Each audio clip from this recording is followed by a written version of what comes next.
ఆంధ్రప్రదేశ్లో ఏపీ ముఖ్యమంత్రిగా శ్రీ వైఎస్ జగన్మోహన్ రెడ్డి గారు బాధ్యతలు చేపట్టి అంటే ప్రమాణ స్వీకారం చేసి సరిగ్గా ఈ రోజుతోటి 5 ఏళ్ళు పూర్తయి కొత్త సంవత్సరం అంటే 6వ సంవత్సరంకి ఎంటర్ అయినట్టు లెక్క. ఈ రకంగా సంపూర్ణంగా 5 ఏళ్ళు పూర్తి చేసిన వారు చాలా తక్కువ మంది ఉన్నారు.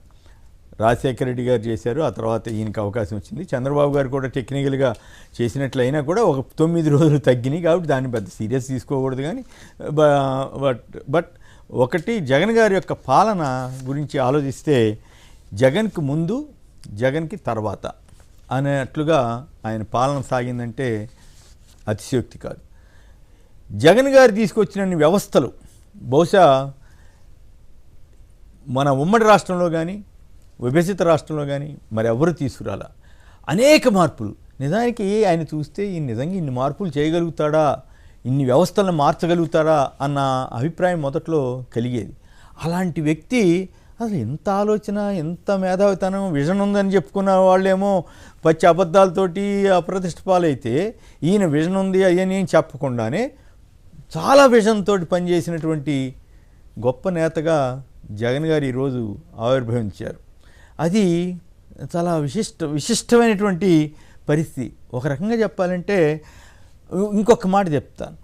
ప్రాంతాలు చూడను, కులం చూడను, మతం చూడను, అట్లాగే పార్టీలు చూడొద్దని చెప్పిన ఏకైక ముఖ్యమంత్రి గారు కూడా జగన్ గారే. పైగా మొదటి సమావేశంలో, అధికారిక సమావేశంలోనే, కలెక్టర్ల సమావేశంలోనే మీరు పొరపాటును కూడా అట్లా చేయొద్దు, ఇదిగో నా మేనిఫెస్టో ఇది, దీన్ని అమలు చేయాలి అని చెప్పినటువంటి చీఫ్ మినిస్టర్ కూడా ఈయన ఒకరే.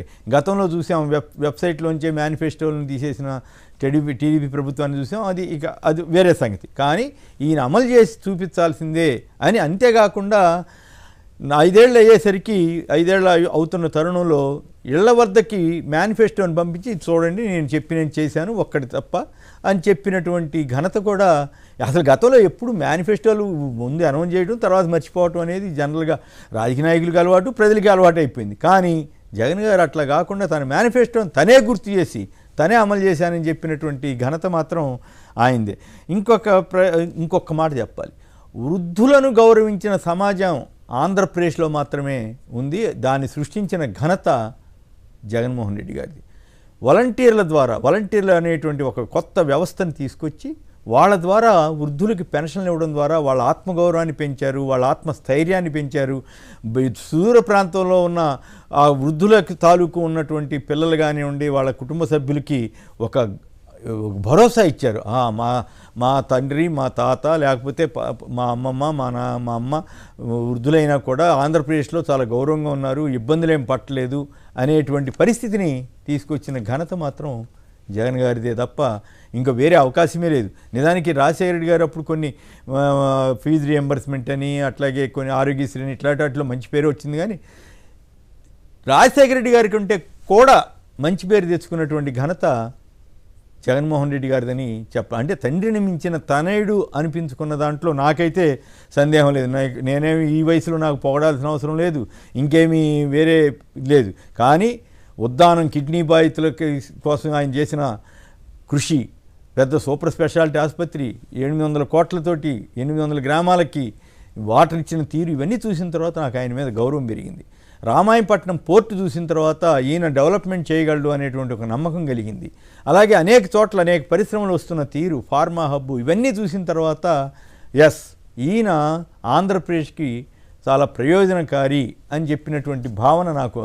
అంటే సంక్షేమం మాత్రమే చేస్తున్నాడు అన్నట్లుగా అబద్ధ ప్రచారం చేశారు, కానీ అది వాస్తవం కాదు. సంక్షేమంతో పాటు అభివృద్ధి వైపు కూడా దృష్టి పెట్టినటువంటి ఘనత అయింది. జిఎస్డిపి అనండి, బిజినెస్ ఈజ్ ఆఫ్ డూయింగ్ బిజినెస్లో అనండి నెంబర్ 1 స్థానాన్ని తీసుకొచ్చిన ఘనత కూడా అయింది. అయితే ఇంకా చేయాలి, ఇంకా చేయండి, ఇంకా కొరత ఉందని చెప్పండి, తప్పేం కాదు. కానీ అసలు ఏమీ చేయలేదు, విధ్వంసం అనే దుర్మార్గంగా.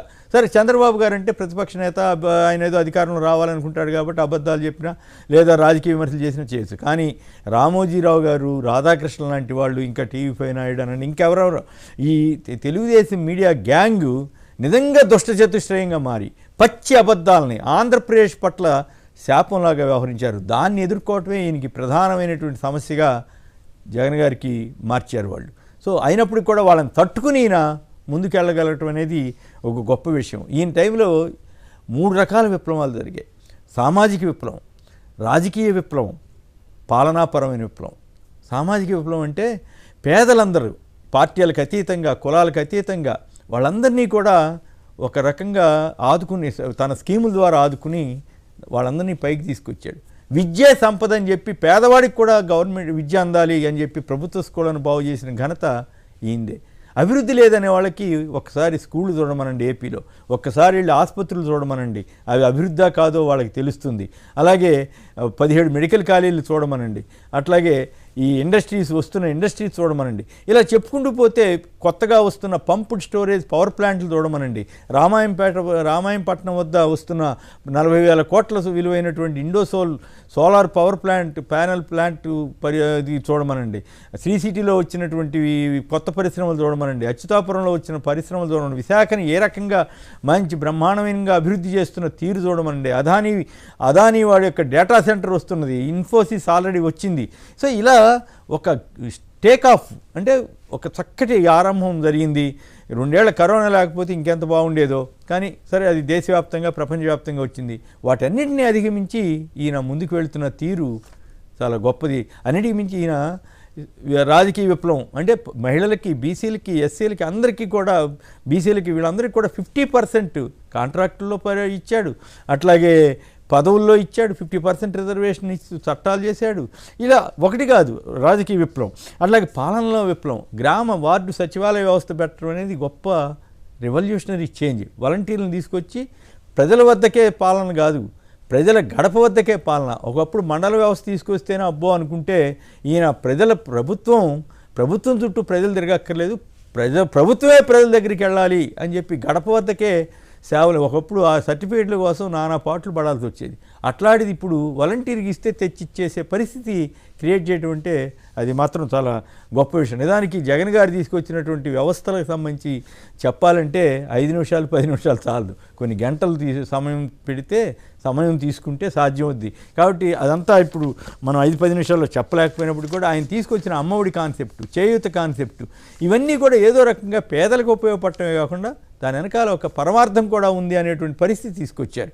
ఆయన ఏ నవరత్నాలను ఏ రక్షణతో తీసుకొచ్చారో కానీ పేద ప్రజలకి మాత్రం అవన్నీ వరాలుగా మారాయి. అమ్మఒడి అనేది దాని ద్వారా విద్యా వ్యవస్థలో ఒక పెద్ద పెనుమార్పు వచ్చింది.